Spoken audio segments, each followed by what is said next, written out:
Hey guys, my name is Bando, this is Brooks of Bando, and in the ongoing saga that is The Great Gaslighting, Bell of Lost Souls has declared themselves for Games Workshop, and yeah, the site seems to decide that if you don't like the changes that are being made, if you don't wholeheartedly welcome them, you are in fact a bigot.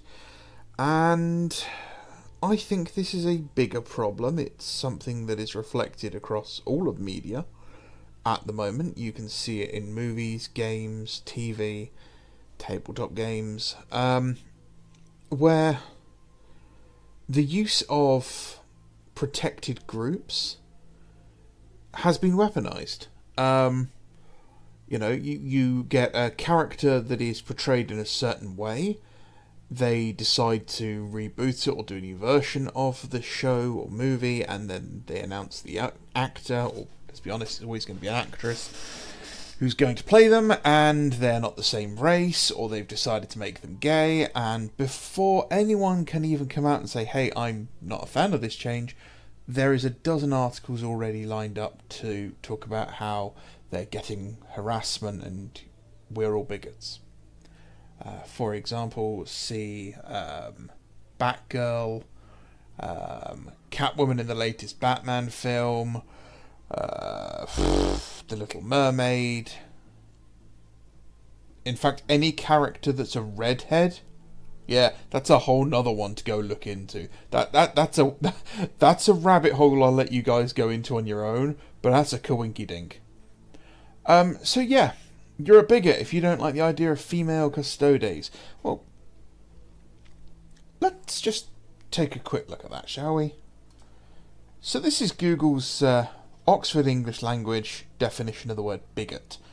A person who is substantially or unreasonably attached to a belief, opinion, or faction, especially one who is prejudiced against or antagonistic towards a person or people on the basis of their membership of a particular group. Okay. Well, from where I'm sitting as a white, Christian, conservative, straight man, every person who's insulted me on the internet in the last 10 years is a bigot. Because I'm constantly attacked for being a man. I'm constantly attacked just for being Christian. I'm constantly attacked for being white. I'm constantly attacked for being straight. The people doing it believe I'm evil simply because I am those things. They don't bother to get to know me. They don't bother to listen to any argument I might have. And I'm labelled as a bigot, which is an attack. Labelling someone as a bigot because it is a negative word. It is a negative label, you know, same as racist, you know, transphobe, homophobe, phobes, ists and isms, whatever they are. That is a negative attack. It's an attack because you know no one wants to be called those things. None of these people that do this will do it with reason. They are cult-like in their behaviour, and the person who is writing for Bols is very much like this. This person goes over this and basically says that because we've had some sort of change in the law in the past, that means this law is absolutely fine. Well, no. Because there's a very big difference, in my opinion, between the changes from, say, Rogue Trader to 2nd edition into 3rd edition. Rogue Trader and 2nd edition were wildly different settings and games to 3rd edition. I would probably put it as Rogue Trader and 2nd edition are one game, one setting, and 3rd edition is what we would know as 40k. Oh, well, they changed things like the Necrons. The Necrons have now got personalities, and they were just mindless robots. Okay. I mean, it is a change, definitely. But, you know, no one's going to buy a faction that literally is just like, yeah, they're undead robots, or they're just robots. They kill everything around them. That gets old fast. But the idea that they are an uncaring mechanical race, which then we later learn is actually considerably deeper in their character. They have dynasties, they have a history, they have social structures, they have scientists, they have antiquity, they have collectors and interpersonal relationships, is explained to us through a series of books and codexes, and we are expanded upon. At no point did GW just go, it's always been like this.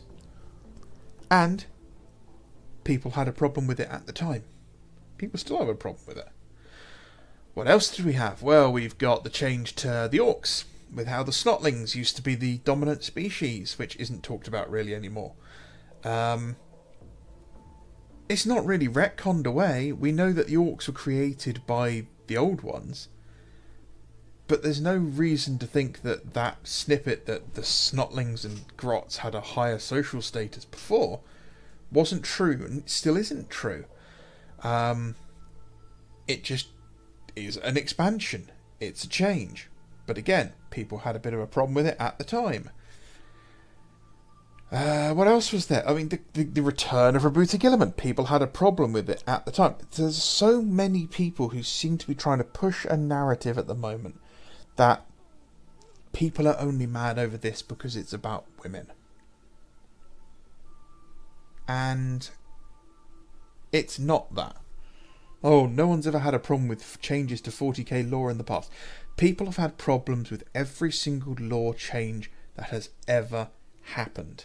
The change to between 8th and 9th, where they rewrote some of the books to change the timeline. People had a problem with that. The changes to Dead Sky Black Sun, where it went from being the a Catan that Uriel Ventress fights to just being a shard of the Catan. People had a problem with that.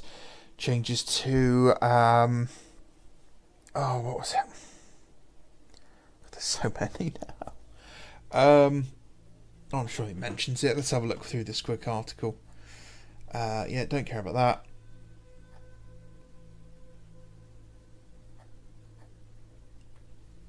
Yeah, it doesn't matter. Okay, yeah, I mean, there has been a lot of them. There's been a lot of changes to the lore over the years. You know, the whole Matt Ward debacle was because Matt Ward was changing lore and people weren't happy with it, to the point where he got death threats. Okay? Take the hint. The community you've built up, the audience you have, are incredibly passionate and suffer from a lack of social skills. You know, don't touch their toy boats. You know, you want lore change. People could talk about, how Space Marines were just human beings in Rogue Trader. Yeah, okay. Space Marines were just human beings. Now they're transhuman. Hey, in 8th edition they changed again, and now they have an extra organ, and we have a whole new slew of Space Marines. That's another change. People had a problem with that one too. Having a problem with a change to your hobby that is done badly is not, or does not, make you a bigot. I love Star Wars. When I was a kid at boarding school, I really struggled with a lot of bullying, and I used to read the Michael Stackpole, Stackpole's X-Wing series. And that's where I would find my comfort. Those characters became like friends to me. You know, I cared about them, what was going on in their lives in these stories, and I just demolished my way through these books. And seeing them in other books, and seeing mentions of what they were doing in those books, in different books by different authors, so it all slotted together into a bigger picture, was amazing, because I knew that what they were doing had an impact. So when Disney came along and they wiped out the old expanded universe, and I pre-ordered the first new book by Chuck Wendig, I was so looking forward to it. And who turns up in this book? Wedge Antilles, who is like one of the main characters in the Stackpole X-Wing series. Oh great, Wedge is here, fantastic. Except it wasn't Wedge. It was something else wearing Wedge's face. And I never read Aftermath Book 2 and Aftermath Book 3. Because it wasn't just the worst Star Wars book I'd ever read. It was the worst book I'd ever read. And if during COVID it had come to it, it was the first thing on my list to use as toilet paper if I ran out. And I watched the new Star Wars films, and I didn't like them. And that doesn't make me a bigot that I don't like something. And this is only going to get worse. I guarantee it. Because this has happened in comics as well. Because you can come out and say, I don't like a certain character, the way they're acting, what they do, the way they're being portrayed, and you get called a bigot. Or a sexist at the moment. For example, Captain Marvel. The good old Brie Larson, Captain Marvel. Captain Marvel was rebranded from Miss Marvel, where she was considerably nicer as a character. She was, she was funny, she was smiling, she was a cool, cool female character. The art was always drawn to make her attractive, she was drawn to look... 90s comics, all the women and men were drawn to be aesthetically pleasing.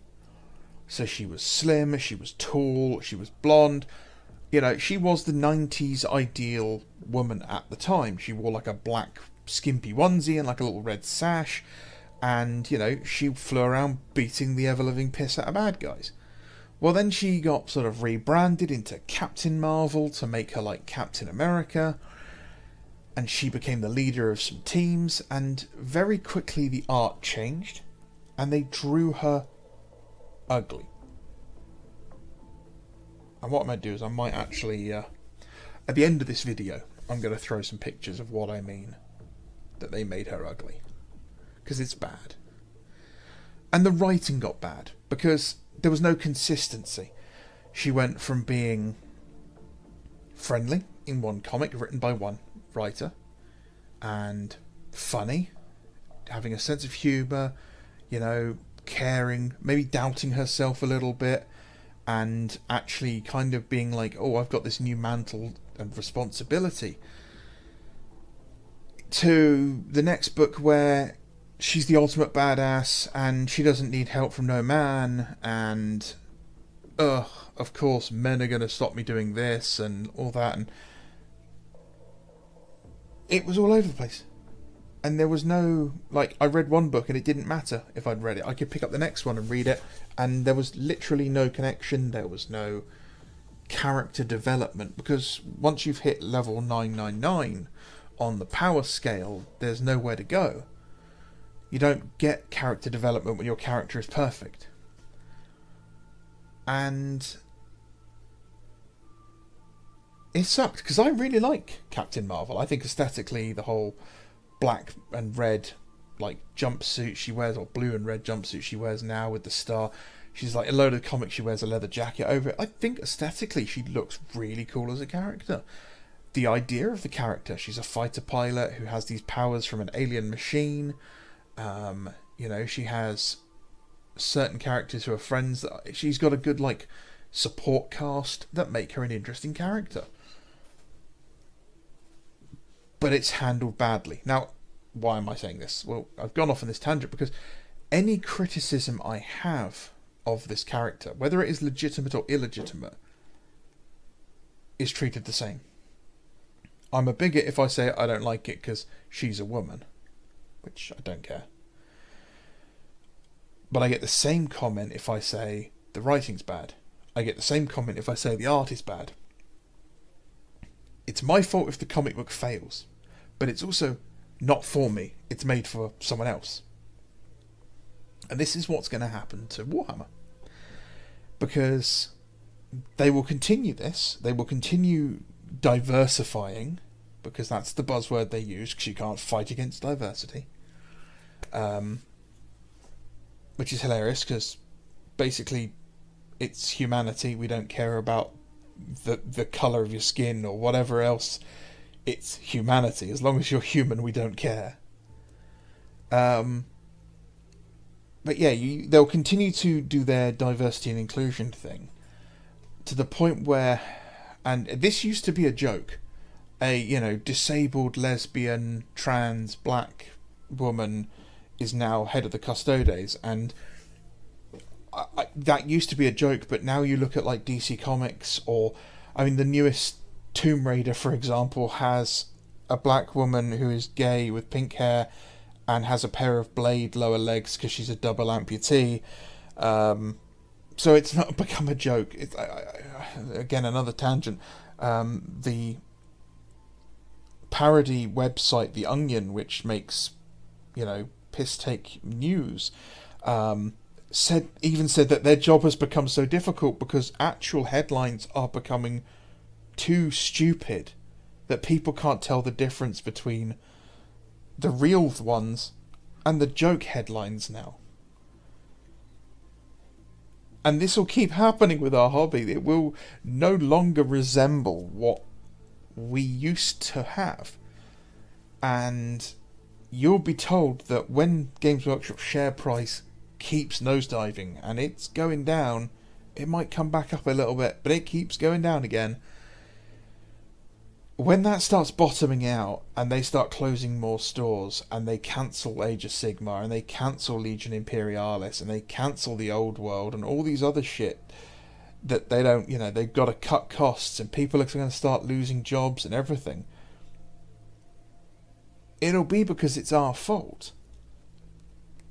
Even though we've been told, hey, Warhammer's for everyone and you won't be missed, it's still going to be our fault. And what I'm trying to get to is, you're not a bigot. You're not. Even if your view is, I don't want women custodes because I don't want women in my hobby, that doesn't make you a bigot. Because so many of you I have seen have said that you've got no problem with it as long as it was better implemented. And so many of you have said that you could have compromised in the comments sections. All these videos, there's dozens of videos on this subject now. I guarantee you will compromise better than they will. Because the people who are pro this hate you just because you're you, and they are trying to destroy your hobby. That is what they're trying to do. It isn't about including these people because they keep attacking women on Twitter. They literally are just hurling abuse. I've cut them off Twitter. I can't stand it. It's making me so angry because these people are just out there hurling abuse at women who are out there saying, yeah, I don't like this either. You are not a bigot. They are the bigots. And they will continue to practice their bigotry. So hold the line. Keep boycotting. Keep, go out and buy your 3D printer. Keep playing the game. Fill their spaces with competitors. Don't just go off and play a different game. I said, hey, go try a different game. That's fine. That's a different thing. I know a lot of you guys and girls don't want to leave 40k, and you shouldn't have to leave Warhammer at all. But you fill Games Workshop spaces with competitors. You throw out 3D printed models. You throw third-party models. You talk about how Vallejo and Army Painter paints are better than GEW paints. You talk about third-party artists. Go and buy 3D printers. Go and figure out how to use Silocast. all these sorts of things. Buy recast, I don't care. But use their spaces to publicise their competition. Because at the end of the day, without people like us, this hobby will fail. And the bigots won't sustain this hobby because they haven't sustained Star Wars. Because that's not worth shit anymore. They haven't sustained comic books because comic book stores are closing everywhere. They haven't sustained Star Wars because Star Wars is now looking at collapsing Paramount into a sale. Because they can't afford to pay for it anymore. They've just cancelled another series. All of these hobbies that go this way fail financially. There isn't infinite amounts of money despite what the Federal Reserve is attempting to do.